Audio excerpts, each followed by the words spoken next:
Former state legislators testifying in the corruption trial of former Illinois House Speaker Michael Madigan. Welcome in. It's Illinois in Focus Daily. I'm Greg Bishop.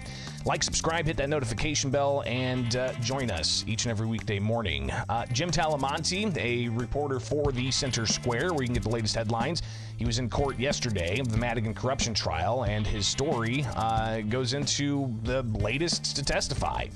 So the first witnesses taking the stand in that corruption trial, Jim writes, U.S. government prosecutors called two former state representatives as witnesses after opening arguments wrapped up Tuesday morning. And former Illinois State Rep Carol Sente served in the State House from 2009 to 2019. Sente, she testified first about the legislative process and how her meetings with Madigan and with Madigan associate Will Cousineau. Sente said that Madigan and Cousineau would tell her how to vote. They would also, she said that someone from the Speaker's office would tell her that she could substitute out of a vote by another lawmaker if she was not going to vote in favor of a bill proposed by a fellow Democrat. Interesting. She testified how Madigan prevented her proposed predatory lending measure from moving forward. But after lunch, Sente's testimony was briefly interrupted by flashing lights and an announcement that there was a fire reported in the building. This is a federal court building in Chicago. Court employees said that there was a report of smoke on the 23rd floor. The trial of Madigan and McLean are on the 12th floor. An announcement that was all clear followed about 20 minutes after the initial announcement about a reported fire. So they had a brief disruption there. Former state representative Scott Drury, he served in the State House from 2013 to 2019 and discussed his attempts to move legislation through committees.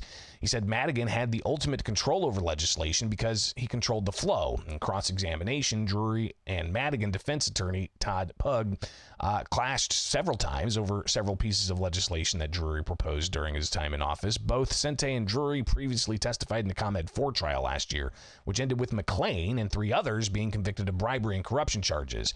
Prosecutors indicated that former state representative Lou Lang would be their next witness.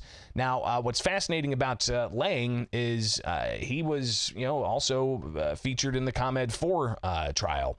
And in particular, there was wiretap recording of McLean calling Lou Lang, saying that it was time for him to step down. And this was amidst the Me Too movement, where you had the accusations swirling around various powerful politicians in Illinois, Lou Lang being one of those.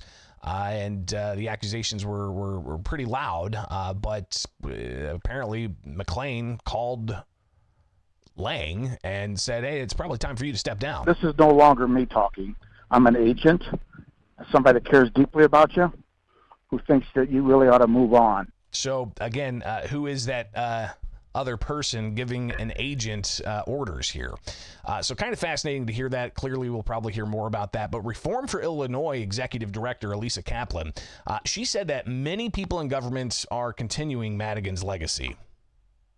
Chris Welch was basically handpicked by Madigan, and certainly there are still a lot of state and city officials who are part of the Madigan machine. Now, she also said a lack of ethics reforms in Springfield, it's a loss for a lot of people involved in this, especially taxpayers. I just don't think that we've seen the push for real change that we should have expected, given the nature of these charges. And clearly, the case is ongoing. Jim's actually up there in Chicago in the courtroom preparing for more testimony. We'll get more evidence, I imagine. So there's going to be a lot coming out about this corruption case. Of course, prosecutors allege that Madigan conducted a nearly 10-year-long racketeering scheme called Madigan Enterprise, prosecutors named it, saying that he would work with ComEd to get little to do nothing jobs for his associates in exchange for getting favorable legislation for ComEd. Is it bribery? Is it a gratuity? Is it just politics as usual? We'll hear all those arguments, but clearly a pretty historic case here in the state of Illinois. It's Illinois in Focus Daily. Like, subscribe, hit that notification bell. Join us each and every weekday morning as we give you all you need to know to start your day here in Illinois.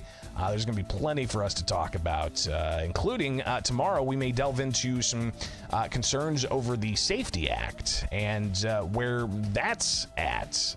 We've got a report from the McHenry County State's Attorney's Office that simply says the Safety Act in McHenry County has been an abject failure. So hopefully we can connect with that office and give you some updates there. All right, it is Illinois in Focus Daily. Like, subscribe, hit that notification bell, get the headlines at thecentersquare.com, get the podcast anywhere you get podcasts. Just search Illinois in Focus. And like, subscribe, hit that notification bell with America's Talking Network.